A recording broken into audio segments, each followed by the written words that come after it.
इस्लामाबाद की सियासत एक बार फिर बेनकाब होती दिख रही है, जब पाकिस्तान की तथाकथित सिविल सरकार को दरकिनार कर यूएई के राष्ट्रपति शेख मोहम्मद बिन जयाद अल नहान सीधे उस सत्ता केंद्र में पहुंचे जहां असली फैसले लिए जाते हैं। ये दौरा ना तो राजकीय था, ना ही कूटनीतिक परंपराओं के मुताबिक, बल्कि पूरी तरह से पाकिस्तान की सैन्य व्यवस्था के इर्द गिर्द घूमता रहा। जिस देश में लोकतंत्र का दावा किया जाता है, आज वहीं एक विदेशी राष्ट्र अध्यक्ष का राष्ट्रपति और प्रधानमंत्री को लगभग नजरअंदाज कर देना अपने आप में पाकिस्तान की सत्ता संरचना पर बड़ा सवाल खड़ा करता है।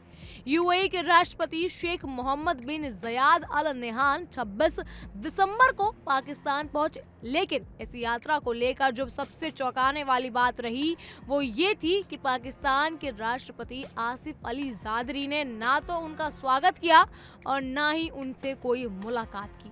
राजनयिक परंपराओं के मुताबिक अगर कोई विदेशी राष्ट्र अध्यक्ष आधिकारिक दौरे पर आता है तो उसका औपचारिक स्वागत देश का राष्ट्रपति करता है, लेकिन इस दौरे में ऐसा कुछ भी नहीं हुआ। वरिष्ठ राजनीतिक सूत्रों के मुताबिक ये पूरी यात्रा किसी भी तरह की सरकारी या राजकीय यात्रा नहीं रही, बल्कि एक पूरी तरह निजी दौरा था, जिसे बाद में पाकिस्तान सरकार और कुछ मीडिया वर्गों ने जबरन कूटनीतिक रंग देने की कोशिश की। पाकिस्तान के डिप्टी प्रधानमंत्री और विदेश मंत्री इसाक डार ने खुद प्रेस कॉन्फ्रेंस कर ये स्वीकार किया कि यूएई के राष्ट्रपति की यात्रा ऑफिशियली कम और प्राइवेट ज्यादा थी।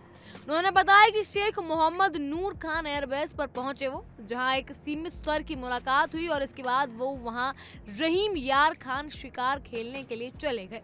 गौर करने वाली बात यह है कि नूर खान एयरबेस वही स्थान है जिसे भारत ने ऑपरेशन सिंदूर के दौरान निशाना बनाया था। इसके बावजूद यूएई राष्ट्रपति का इस एयरबेस पर उतरना, वहीं बैठक करना पाकिस्तान की सैन्य भूमिका को और ज्यादा उजागर करता है। इस दौरे में पाकिस्तान के प्रधानमंत्री शहबाज शरीफ की भूमिका भी बेहद सीमित नजर आई। जी हां, सूत्रों के अनुसार शहबाज शरीफ और यूएई राष्ट्रपति के बीच मुलाकात महज 4 से 5 मिनट की थी। ये मुलाकात भी इस्लामाबाद के प्रधानमंत्री आवास या किसी आधारिक स्थल पर नहीं, बल्कि रावलपिंडी के नूर खान एयरबेस पर हुई। इस दौरान ना तो कोई औपचारिक द्विपक्षीय वार्ता हुई, ना ही किसी समझौते या एमओयू पर हस्तक्षेप हुए। पूरे मुलाकात केवल शिष्टाचार और तस्वीरों तक सीमित रही। इससे साफ संकेत मिलता है कि पाकिस्तान की सिविल सरकार इस दौरे में केवल औपचारिक उपस्थिति तक सिमट कर रह गई। सबसे अहम सवाल ये उठता है कि आखिर यूएई के राष्ट्रपति पाकिस्तान किस लिए आए थे। इसका जवाब इस बात से मिलता है कि शेख मोहम्मद ने इस्लामाबाद जाने का न्योता ठुकरा दिया और अपनी पूरी मौजूदगी रावलपिंडी तक सीमित रखी। सुरक्षा सूत्रों के मुताबिक यूएई राष्ट्रपति लगभग 5 घंटे तक पाकिस्तानी सेना के आर्मी हाउस और जीएचक्यू में मौजूद रहे। बताया जा रहा है कि इस यात्रा का मुख्य उद्देश्य पाकिस्तान के सेना प्रमुख फील्ड मार्शल आसिम मुनीर की ओर से आर्मी हाउस में आयोजित एक निजी पारिवारिक कार्यक्रम में शामिल होना था। यानी पाकिस्तान के राष्ट्रपति और प्रधानमंत्री भले ही संवैधानिक पदों पर हो, लेकिन विदेशी राष्ट्र अध्यक्ष सीधे सेना प्रमुख के दरवाजे पर पहुंचे। इसके बावजूद पाकिस्तान का विदेश मंत्रालय एक कर्टन रेजर जारी करता है, जिसमें व्यापार, निवेश और ऊर्जा जैसे क्षेत्रों में संभावित समझौते के संकेत दिए जाते हैं। वहीं प्रधानमंत्री कार्यकाल की ओर से भी ये अलग बयान जारी किया गया है और शहबाज शरीफ ने सोशल मीडिया पर इस यात्रा को अहम बताने की कोशिश की, लेकिन हकीकत ये है कि इस पूरे दौरे से ना तो कोई औपचारिक समझौता सामने आया और ना ही कोई ठोस नतीजा। सरकारी सूत्रों का यही कहना है कि इस यात्रा में केवल निजी मुलाकातें हुई, जिन्हें बाद में राजनीतिक और कूटनीतिक उपलब्धि के रूप में पेश करने की कोशिश की।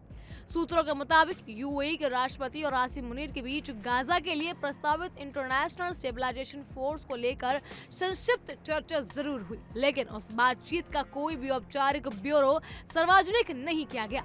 ये जांच भी पूरी तरह से सैन्य स्तर पर हुई। न पाकिस्तान की निर्वाचित सरकार से माध्यम से आने वाले हफ्तों में आसिम मुनीर के यूएई के दौरे की संभावना जताई जा रही है, जो इस बात की ओर इशारा करता है कि दोनों देशों के बीच संवाद का असली चैनल सिविल सरकार नहीं बल्कि सैन्य नेतृत्व है।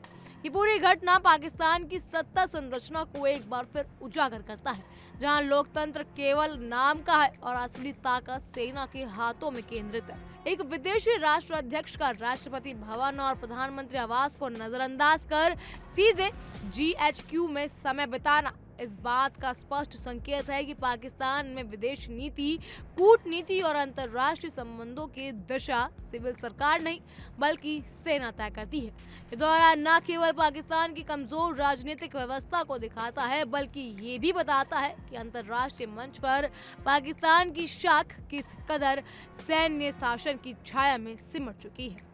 इन सब पर आपका क्या कहना है हमें कमेंट सेक्शन के जरिए जरूर बताइएगा। फिलहाल के लिए इतना ही। तमाम खबरों के लिए फॉलो कीजिए इंडिया डेली को।